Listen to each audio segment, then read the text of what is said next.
E aí pessoal, bom dia! Então essa aula é para o primeiro médio, capítulo 7, Leis de Newton. A gente já tinha começado esse capítulo na escola, mas como ele é muito grande, teve muita coisa que ficou assim visto apenas por cima, né, no nosso primeiro contato com o capítulo. E agora eu vou tentar aprofundar o máximo possível dentro dessa aula virtual. Espero encontrá-los bem, com saúde, que Deus os abençoe e vamos para a nossa aula. Então, a gente já tinha visto as três leis em si, né? Vamos apenas revisá-las rapidamente. Então, a primeira lei, que é o princípio da inércia, né? Que diz que todo o corpo tende a manter o seu estado de movimento. A segunda lei, que é o princípio fundamental da dinâmica, que simplesmente é a formulinha, força igual a massa vezes aceleração. Né? Imprimida uma força em um corpo, ele vai acelerar de acordo com sua massa. Quanto menor for sua massa, maior a aceleração. Quanto maior for sua massa, menor a aceleração. E a terceira lei, que é a lei da ação-reação. Ação-reação. Lembrando que o princípio da ação e reação. Lembrando que eu gosto muito de escrever ação, traço, reação ou ação barra reação, porque elas são instantâneas, elas ocorrem ao mesmo tempo, tá? Não é uma depois da outra, ok? Muitos alunos confundem isso, eles confundem ação e reação com causa e consequência, tá? Então, toda vez que você faz uma força sobre um objeto, aquele objeto faz uma força sobre você de igual intensidade, de sentido oposto. Tá? E você faz a força no objeto, o objeto faz a força sobre você. Então essas forças não tem como se cancelar, porque elas estão aplicadas em corpos diferentes. Tá? Uma coisa que muita gente confunde é chutar a bola na parede e ela voltar para você é ação e reação. Não, não é ação e reação. Tá? Por quê? Porque isso é uma coisa que pode acontecer ou não. É uma causa e uma consequência. Ok? Deixa eu ver se está gravando direitinho aqui. Está gravando. Vamos lá. Então, relembradas as três leis, tá? Que depois vocês têm que entrar nos detalhes aí. Tem algumas coisas que fala aqui no capítulo sobre o fato da força ser um vetor, isso aí a gente já passou, tá? Mas aí a gente tem uma coisa importante que são as aplicações, né? Então, vamos ver cada uma dessas aplicações aqui. Ok, primeiramente, vamos imaginar aqui que eu tenho um objeto A e um objeto B. Ok? Dois bloquinhos, um do lado do outro, duas caixas, por exemplo, dois móveis. E eu faço uma força sobre o objeto A. Ok? O que vai acontecer? Eu faço uma força sobre o objeto A, esse objeto A vai fazer uma reação sobre mim, mas eu não faço parte do problema. Eu simplesmente, quem vai entrar em movimento é os blocos A e B, não eu. Então, eu faço de conta que essa reação não existe, não vai importar. Mas, como eu estou empurrando o A é um objeto sólido, o B é um objeto sólido, o A vai acabar empurrando o B, ele não vai conseguir atravessar o B. Então, o A vai fazer uma força sobre o B.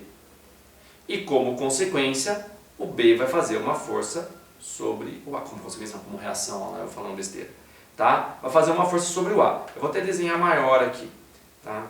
Vou desenhar aqui embaixo para poder desenhar maior. O A faz uma força sobre o B e o B faz uma força sobre o A. De igual valor, deixa eu até fazer com um tamanho mais parecido aqui. De igual valor, sentidos opostos e aplicadas em corpos diferentes. Então, o A vai empurrar o B e o B vai resistir, ele vai fazer uma força sobre o A. Só que, como o B ele não tem motricidade própria, ele não se move sozinho, então ele não vai conseguir empurrar o A para trás, mas ele vai fazer uma força contra o A, ele vai resistir ao movimento que o A está tentando imprimir nele, ok? Com a mesma intensidade, a mesma força, mesma intensidade de força.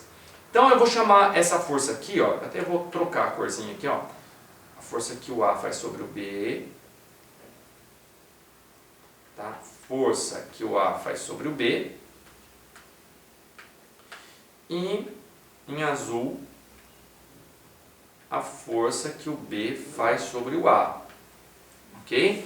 a força que o A faz sobre o B tem um igual valor à força que o B faz sobre o A, só que elas têm sentidos opostos, ok? Tudo bem? Em módulo elas são iguais, mas em termos de vetores elas são opostas. O que vai acontecer aqui? Bom, esse conjunto todo vai se acelerar. Tá? Vamos desconsiderar atrito aqui para simplificar a nossa situação. Esse conjunto todo vai se mover, ele vai se acelerar. Todo ele, tanto A como B ao mesmo tempo, juntos. Como que eu faço para achar essa aceleração? Bom, eu preciso saber quanto vale a massa do A e a massa do B. Sabendo a massa do A e a massa do B, eu imagino isso aqui tudo como se fosse um corpo só. Então eu vou aplicar a fórmula F é igual a massa de A mais a massa de B vezes a aceleração. Se eu souber a massa do A, se eu souber a massa do B e se eu souber a força, eu consigo descobrir a aceleração. Ok? Existe uma segunda etapa para esse exercício, que é descobrir as forças de ação e reação que ocorrem aqui.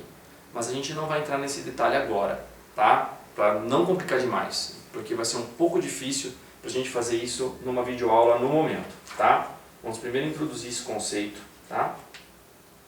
Bom, a gente falou um pouquinho de força-peso na escola, né? Então vamos só relembrar aqui para a gente ver como funciona, por exemplo, a dinâmica do elevador, tá? E entender um pouquinho melhor, que eu falei também um pouco dela na sala, da força-peso, mas a gente não chegou, se eu não me engano, na dinâmica do elevador. Então, a força-peso, ela segue a mesma ideia. Força não é igual a massa vezes a aceleração? Peso vai ser igual a massa vezes a aceleração da gravidade. Como esse valor aqui é constante, né, na superfície da Terra, 10 metros por segundo ao quadrado, então basta saber a massa que eu descubro quanto que é o peso desse objeto, certo? Então, vamos lá. Como que eu posso aplicar isso numa coisa curiosa que é a dinâmica do elevador? Quem é que mora em prédio, né, já deve ter notado que quando você está no elevador e o elevador começa a subir, você tem uma sensação esquisita, né? Quando ele para, você também tem uma sensação esquisita. Hora você pode se sentir mais pesado, hora se sentir mais leve, hora você sente os seus joelhos dobrarem, né? Ou hora você sente que você está perdendo o chão. Como é que funciona isso? Tá? A apostila divide em vários casos diferentes, né? Mas na verdade só existem 3 casos. Um caso é onde o elevador não tem aceleração nenhuma. E se o elevador não tiver aceleração nenhuma, independente dele estar em movimento retilíneo uniforme ou parado, não muda nada. Você não vai ter nenhuma sensação diferente. Mas existem os outros 2 casos importantes, que é aquele caso em que você está dentro do elevador, ou existe um objeto dentro do elevador sobre uma balança, tá? Em que o elevador está acelerando para cima. E existe o caso em que o elevador está acelerando para baixo, tá? Ok? No caso em que o elevador está acelerando para cima, o que está acontecendo? Se ele está acelerando para cima, a competição entre a força peso e a força de tração do elevador, nessa competição, quem está ganhando é a força peso. Quem está ganhando é a força de tração. Tá? Porque ele está subindo. Nessa competição aqui, quando o elevador está acelerando para baixo, quem está ganhando aqui é a força peso, ok? Então, o que vai acontecer nesses casos? Tá? Deixa eu apagar um deles aqui para a gente poder desenvolver. Então, se nesse primeiro caso aqui, em que o elevador está acelerando para cima, é a força de tração que está vencendo, então, o que acontece? A força resultante aqui sobre o elevador, ou sobre quem está no elevador, o objeto que está sendo pesado dentro do elevador, você deve pensar, mas por que eu vou pesar um objeto no elevador? Né? Não faz sentido. Mas é que a balança dentro do elevador, ela serve para você visualizar mentalmente melhor a ideia de que você pode estar tendo uma sensação diferente de peso, um peso aparente diferente do real. vai ser então a tração menos o peso, porque como a tração está vencendo, eu coloco ela primeiro. Bom, a força resultante eu já sei que ela é massa vezes aceleração, essa é a segunda lei de Newton. Tá? A tração está aqui, eu não sei quanto ela vale, ok?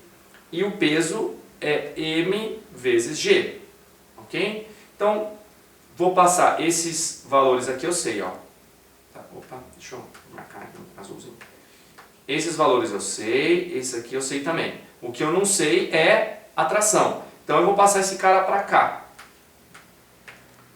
Então vai ficar, já vou inverter aqui, ó. Tração vai ficar MA mais M vezes G. Então, o que está acontecendo aqui, ó? A massa eu vou botar em evidência, ó. Então, A mais G. Ou G mais A, até para ficar melhor, tá? Até vou botar aqui, ó. Porque tanto faz, né? A mais G ou G mais A, certo? Então, ó. Olha o que acontece. G mais A. Tá vendo que se o elevador está subindo acelerado, eu tenho a sensação de uma aceleração de um valor adicional ao valor da gravidade. Então, se eu estou adicionando algo ao valor da gravidade, quer dizer que eu vou ter uma sensação de que o meu peso é maior, de que o objeto que está sendo pesado é maior, tem um peso maior, tá?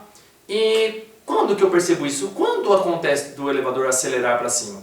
Por exemplo, quando ele está começando a subir. Então, você entrou no elevador, apertou um andar que é para cima, tá? Para cima do seu, você está no térreo e aí você está indo para o andar 10. Ele tem que acelerar para começar a subir. Então, nesse primeiro momento em que ele começa a acelerar para subir, você tem a sensação de que você está mais pesado, tá? Mas é só naquele momento, porque depois ele vai chegar numa velocidade constante, ele não vai ficar acelerando o tempo todo, porque senão ele ia ficar muito rápido, não tem como isso acontecer. Tá? Depois ia demorar demais para frear. Então ele acelera um pouquinho, chega numa velocidade constante para a viagem ser mais agradável, né, para quem está lá dentro. Então, se a gravidade é 10 e vamos imaginar que o elevador acelere a 1 metro por segundo ao quadrado, então é como se a gravidade dentro do elevador valesse 11. Então você teria um aumento de 10% no seu peso se você estivesse se pesando. Mas é um peso aparente, na verdade o seu peso não aumentou, mas você vai ter a sensação de que seu peso aumentou. Ah, mas é só quando o elevador está subindo? Não, também pode ser quando o elevador está descendo. Pode acontecer de ele estar descendo já, ele está descendo, porém ele está acelerando para cima. Ué, mas como assim? Ele está freando. Então se ele está descendo e a aceleração é para cima, quer dizer que ele está freando. Isso também vai te dar a sensação de que você é mais pesado. Ué, mas como? Como que pode? É simples. Se você está indo na inércia, junto com o elevador, da mesma velocidade, e de repente ele começa a parar, a sua tendência é continuar descendo. Então é como se você fosse apertado contra o chão do elevador, dando a você a sensação de que você é mais pesado. Se você estivesse sobre uma balança, você apertaria o prato, né, do piso dessa balança e o seu peso pareceria maior, tá? E se eu fizer a situação contrária? Vamos inverter a situação aqui. O que vocês acham que vai acontecer? Certamente vai ter que diminuir, né? Vai ter que inverter. Se eu inverter a situação, vai ter que inverter tudo. Então, vamos lá. Então, se o elevador tem uma aceleração para baixo, se a aceleração é para baixo, quem está ganhando aqui é a força-peso, certo? É a força-peso que está ganhando. Então, a força resultante vai ser igual a peso menos a tração. Então vai ficar MA igual a MG menos T. Lembra que o T é o que eu não sei. Então eu já vou inverter tudo aqui, vai ficar T igual menos T, né, igual a MA menos MG. MA menos MG. Agora multiplicar tudo por menos 1 aqui. Se eu multiplicar tudo por menos 1, vai ficar T igual a MG menos MA. Por isso que do outro eu fiz G mais A, porque agora vai ficar bem legal de perceber que vai ficar, se eu botar o M em evidência, vai ficar G menos A. Olha só o que aconteceu. No primeiro eu somei algo na gravidade, agora eu estou subtraindo algo na gravidade, então ela vai ter um valor menor. Lembra que eu tinha falado assim, se a aceleração do elevador for de 1 metro por segundo ao quadrado, eu vou aumentar 10% no meu peso, né? Vou ter uma sensação de um peso aparente 10% maior. E se for 1 metro por segundo ao quadrado, só que para baixo, né? Então vai ficar 10 menos 1, então vai dar 9, então ela vai aparecer 10% menor. Tá? Quando que isso acontece? Acontece, por exemplo, quando o elevador está subindo, só que ele está parando. Então você está chegando no andar, lembra? Você apertou para subir, você está subindo, chegou no andar, então ele vai começar a parar. Para parar, a aceleração tem que ser para baixo, é um freio. Então você vai ter a sensação de que você está sendo jogado para cima. Ok? Então, isso vai te dar a sensação de que você está mais leve. E se o elevador estiver descendo? Bom, quando ele começa a descer, então você está lá no 10º andar, você apertou o elevador para voltar para o térreo. Quando ele começa a descer, ele dá uma leve aceleração para baixo. Então você também vai ter a sensação de que você está perdendo o chão. Tá? Isso pode acontecer em diversas situações. Tá? Por exemplo, naqueles filmes em que o carro está fugindo da polícia, sei lá, ele rampa, né, ali nas ruas de São Francisco. O que acontece? Você vê ali todo mundo parece que começa a flutuar, né? O copo de café do cara que estava ali, né? Começa a flutuar. Porque o que acontece? Quando ele está subindo, ele está acelerando para cima, as coisas começam a perder contato com a superfície que as apoiava. Ok? Então essa aqui é a dinâmica do elevador. Vamos ver até onde que dá para eu seguir aqui, porque essa aula é um pouco longa. Eu acredito que nessa primeira aula eu vou parar por aqui mesmo, antes de chegar no plano inclinado, que senão isso vai dar muito trabalho. Eu vou só falar mais uma coisinha, porque na página 38 começam os exercícios resolvidos. Então eu vou fazer mais uma coisa, que é o esquema de polias, tá? E aí eu paro e fica para uma próxima a continuação.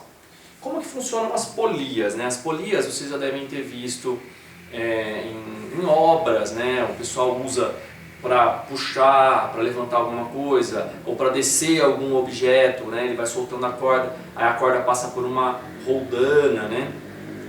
Algo que roda para descer esse objeto. Existe uma diferença entre polias e roldanas. Se eu não me engano, a roldana é a polia móvel, tá? Nesse momento eu me esqueci, mas existe essa diferença, tá? Bom, se você tem uma polia só, então vamos supor que você tem o teto aqui e você pendurou uma polia aqui no teto, aí você tem uma corda aqui, alguém está puxando essa corda aqui, e tem um objeto aqui que você quer fazer ele subir. Então, você vai puxar ele aqui e esse objeto vai subir.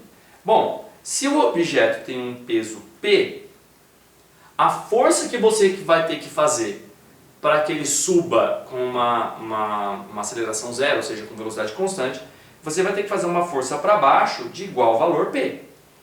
Tá? Não vai mudar nada. Uma polia apenas uma polia, ela não te facilita nada em termos de peso, não vai ficar mais leve.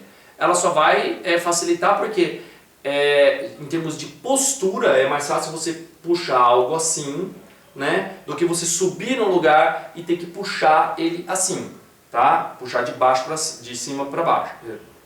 Meu Deus do céu, de baixo para cima, enfim, então, vocês entenderam. Agora, se eu associar polias, aí a coisa muda. Se eu colocar uma polia fixa em 1, 2, 3, 4 polias móveis, eu vou deixando não é que eu vou deixando mais leve, mas dá a sensação que ele é mais leve porque eu vou precisar fazer menos força, mas sempre há uma troca. Sempre que eu ganho em alguma coisa, eu perco em outra. Na física não tem jeito. E a troca é sempre distância por força. Se eu estou fazendo uma força menor, quer dizer que o objeto não vai andar muito. Tá? Eu vou ter que puxar pra caramba, mas o objeto não vai andar muito. Tá legal? É sempre uma troca que eu acabo fazendo. Então, imagina que eu tenho um teto aqui. Esse desenho não é tão fácil de fazer. Deixa eu ver se eu consigo Aqui, vou tentar copiar o mais próximo da apostila. Então eu tenho uma polia fixa aqui. Fixa por quê? Porque esse cabo aqui ele não muda de tamanho, tá? Ok? Aí eu vou pegar a corda, uma parte dela está presa no teto. Aqui onde está essa curva é que tem uma polia aqui, tá? E aqui eu prendo ela aqui. Então o vermelho aqui é a corda. E sobre essa corda aqui vai ter uma polia que não está fixa. Ela está suspensa na corda, tá? Tudo bem? Ela vai se mover, ela pode se mover para cima ou para baixo, ok? E aí eu vou puxar um objeto que está onde? Que está pendurado na polia. É o mesmo objeto de peso P, ok? E eu vou fazer uma força aqui para baixo.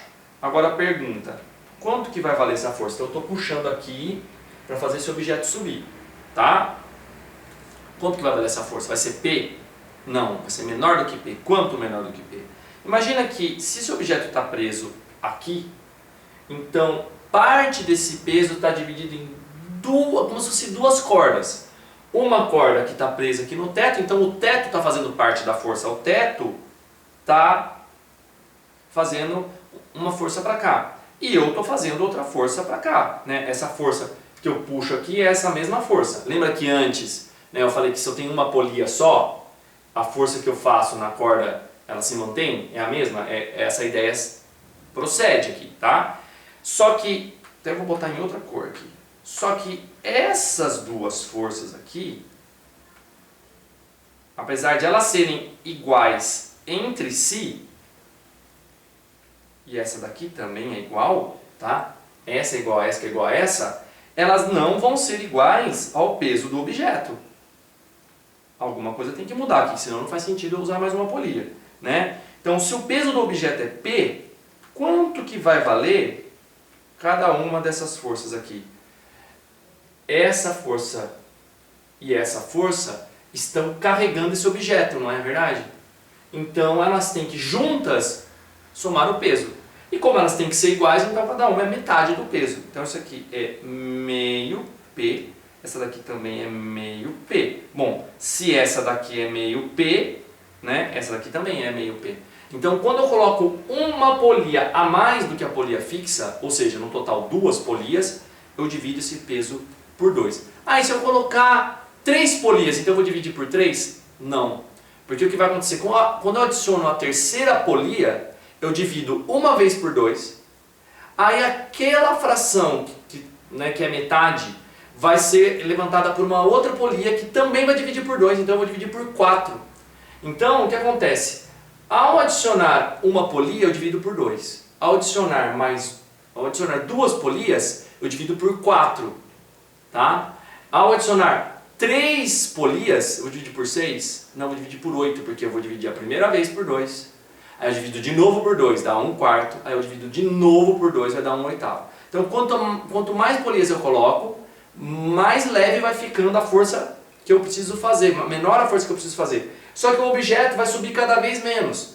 Isso vai ser muito difícil de demonstrar para vocês aqui, mas se vocês procurarem na internet, associação de polias, experimento, vocês vão ver. Inclusive eu tenho um vídeo, tá, que eu posso até depois passar um link, que são experimentos que eu vi uma vez em São Paulo, na verdade em Santo André. E tem lá, tem a demonstração disso. Eu vou deixar o link quando eu compartilhar esse vídeo, tá? E aí vocês podem olhar lá e tem uma série de outros experimentos não relacionados. Bom, eu acho que dessa aula aqui já tá bom, né? Porque senão vai ficar muito conteúdo para uma aula só. Então, isso aqui é o conteúdo do capítulo 7 até a página 37. Ok, pessoal? Então, é isso aí. Espero que tenham compreendido. Qualquer coisa, tirem dúvidas pelo canal que foi disponibilizado pela escola. E muita saúde para vocês. Fiquem com Deus.